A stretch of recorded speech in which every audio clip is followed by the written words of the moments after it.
नमस्कार दोस्तों, आप सभी का स्वागत है। मैं हूं Sunil Thakur. Web development tutorial में पीएचपी प्रोग्रामिंग लैंग्वेज के अंदर आज हम यूज़ करेंगे लूपिंग स्टेटमेंट्स। इससे पहले वाले वीडियो में हमने डिसीजन स्टेटमेंट से यूज़ करी थी, जिसमें हमने इफ एल्स और स्विच स्टेटमेंट को यूज़ करा। आज हम लूपिंग स्टेटमेंट करेंगे।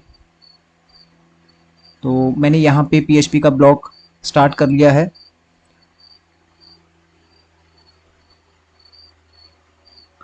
तीन तरह की लूप्स आएंगी हमारे पास, while, do while and for. तो सबसे पहले हम वाइल लूप को यूज़ करते हैं।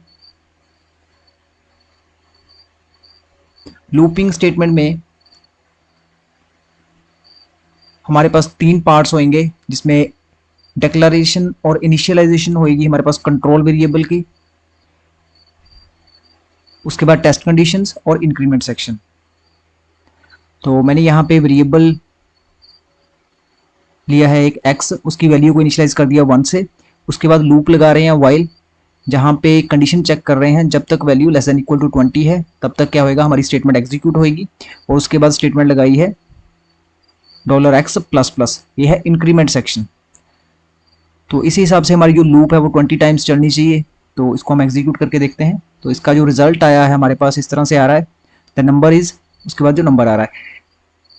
अब कोई भी स्टेटमेंट हमें मल्टीपल टाइम एग्जीक्यूट करनी हो तो वहां पे हम लूपिंग को यूज कर सकते हैं।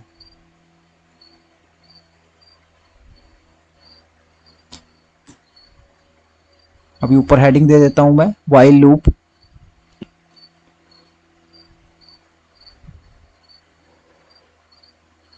इसमें और भी काफी चेंजेस कर सकते हैं हम।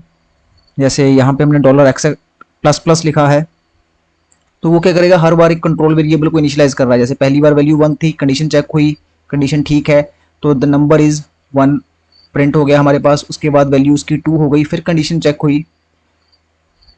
तो यहाँ पे जो हमारे पास इंक्रीमेंट सेक्शन है $x++, तो यहाँ पे हम अपने हिसाब से इसको इंक्रीमेंट कर सकते हैं। अगर हमें लग रहा है कि $x+ इज इक्वल टू 2 करेंगे तो वो हर बार क्या करेगा, एक वैल्यू स्किप कर देगा, 2 आया जाए।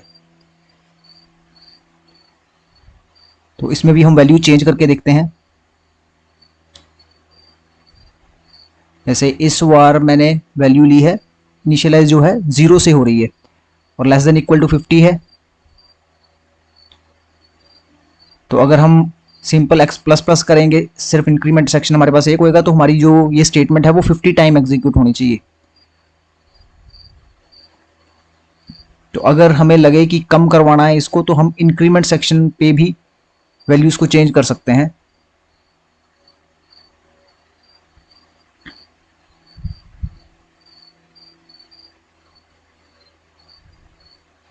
जैसे मैं यहाँ पे लगा देता हूँ अभी $x+ is equal to 5।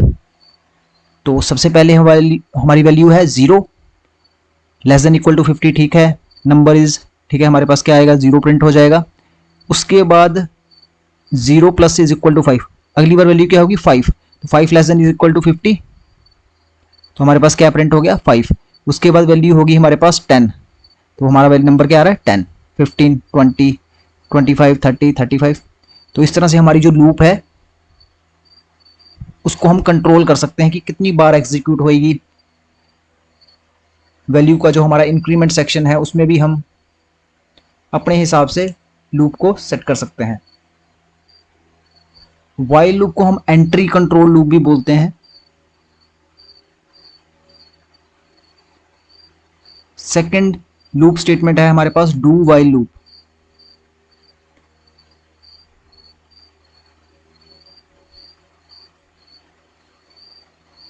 PHP का ब्लॉक स्टार्ट कर लिया है मैंने यहाँ पे। इसमें भी हमारे पास तीनों सेक्शन आएंगे। हमें भी एक कंट्रोल वेरिएबल को डिक्लेयर करना पड़ेगा, इनिशियलाइज, उसके बाद टेस्ट कंडीशन लगा सकते हैं, फिर उसके बाद क्या आएगा, इंक्रीमेंट सेक्शन, और साथ में स्टेटमेंट जो हमने प्रिंट करनी है। अब जो डू है हमारे पास वो एग्जिट कंट्रोल है। तो यहाँ पे जो टेस्ट कंडीशन है वो बाद में चेक होती है, एक बार लूप चलेगी ही चलेगी।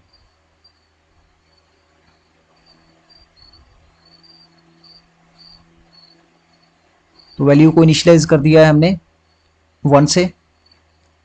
तो इसका जो सिंटेक्स है डू, उसका ब्लॉक आ गया हमारे पास, इको द नंबर इज। अब इसमें जो इंक्रीमेंट सेक्शन है हमारे पास पहले आ गया $x प्लस प्लस, तो पहली बार में हमारे पास वैल्यू 1 होगी।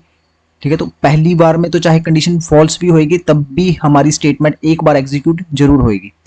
तो इसमें जो सिंटेक्स लगेगा टेस्ट कंडीशन के लिए वो वाइल के साथ लगेगा। डू, हमारा ब्लॉक खत्म हो गया, जैसे ही ब्रैकेट ब्रेसेस आपकी खत्म होंगी साथ में वाइल, उसके बाद टेस्ट कंडीशन हमने लगा दी $x less than equal to 10। इस तरह से हमारे पास ये डिस्प्ले हुआ है 1 से लेके 10 तक।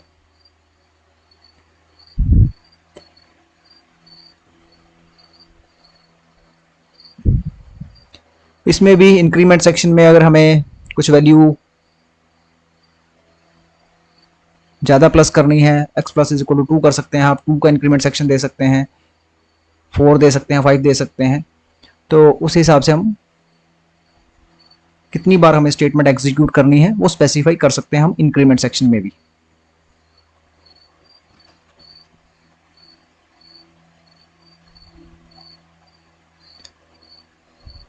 इस बार वैल्यू मैंने जो डिक्लेयर करी है और इनिशियलाइज करा है अपना कंट्रोल वेरिएबल, उसमें वैल्यू दे दी है 4। यहाँ पे आप कुछ भी दे सकते हैं।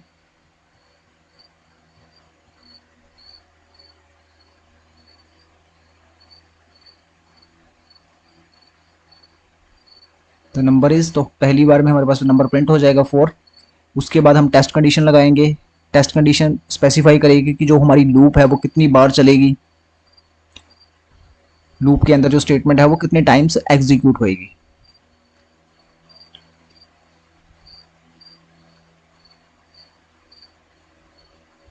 इस पर थोड़ा कम लगाते हैं, $x less than equal to 6। तो पहली बार में 4 होएगा, 4 5 6, तो हमारी जो लूप है वो 3 टाइम्स एग्जीक्यूट होएगी। The number is 4, the number is 5, the number is 6। तो हमारी जो लूप चली है यहाँ पे 3 टाइम्स चली है। तो इस तरह से लूपिंग स्टेटमेंट को यूज करके हम हमारा जो पर्टिकुलर ब्लॉक होएगा वो कितनी टाइम्स एग्जीक्यूट होएगा, जो हमारी स्टेटमेंट्स चलनी है वो कितनी बार चलेंगी, वो हम लूपिंग स्टेटमेंट्स के थ्रू प्रोग्राम को बता सकते हैं। थर्ड लूपिंग स्टेटमेंट है हमारे पास for loop, while, do while and third is for loop. For loop सबसे सिंपलेस्ट लूप है जिसमें हमारे पास declaration section, initialization, test condition और इंक्रीमेंट सेक्शन सारा कुछ हम एक ही लाइन में लिख देते हैं। तो यहाँ पे हमने वेरिएबल को डिक्लेयर करा $i is equal to 0, i less than is equal to, जहां तक हमारी लूप चलेगी 10, $i प्लस प्लस, उसके बाद हमारा बेसिस के साथ ही स्टेटमेंट, जो भी हमने स्टेटमेंट प्रिंट करनी है। तो हमें लूपिंग स्टेटमेंट देख के लग रहा है कि ये हमारी जो स्टेटमेंट है वो 10 टाइम्स एग्जीक्यूट होगी। हमारा जो कंट्रोल वेरिएबल है वो 0 से शुरू है, लेस देन इक्वल टू 10, 10 तक चलेगा, तो 0 पे भी चलेगा और 10 पे भी चलेगा। तो उस हिसाब से ही हमारी जो स्टेटमेंट है वो 10 टाइम्स एग्जीक्यूट हो जाएगी।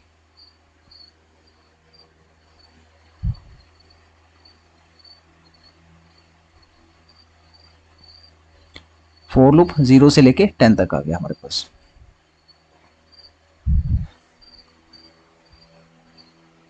डिक्लेरेशन कहाँ से स्टार्ट करनी है, टेस्ट कंडीशन कहाँ तक जाएगी, इंक्रीमेंट सेक्शन किस हिसाब से रखना है, वो सारा कुछ हम स्पेसिफाई कर सकते हैं यहाँ पे।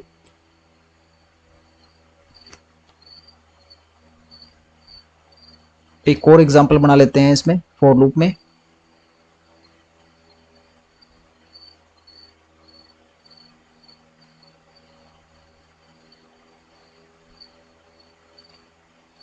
फॉर लूप हमारी सबसे ज़्यादा यूज़ होएगी, तो सिंपलेस्ट लूप है और हमारे पास जो सारे सेक्शंस है इसमें हम एक ही लाइन में लिख देते हैं। हमारा डिक्लेरेशन भी साथ में आ गया, इनिशियलाइजेशन भी, टेस्ट कंडीशन भी साथ में चेक हो जाएगी और इंक्रीमेंट सेक्शन भी। तो यहाँ पे मैंने वैल्यू को 0 से इनिशियलाइज करा, less than equal to 50, increment section. ठीक है, तो जैसे ऊपर वाले प्रोग्राम्स में करा था हमने, $i plus is equal to 5, मतलब यहाँ पे जो इंक्रीमेंट सेक्शन है 5 का दिया है। पहली बार 0 वैल्यू होएगी, less than equal to 50 statement चलेगी हमारी, फिर वैल्यू अगली बार 5, i plus is equal to 5, 5 less than 50 statement चलेगी, फिर अगली बार 10 हो जाएगी वैल्यू। तो इस तरह से हमारी जो लूप है यहाँ पे भी 10 बार ही चलेगी, 0, 5, 10, 15, 20। तो इंक्रीमेंट जो हमारा इंक्रीमेंट सेक्शन है यहाँ पे वो 5 का है। वीडियो को लाइक एंड शेयर कर दीजिए और चैनल को सब्सक्राइब कर दीजिए।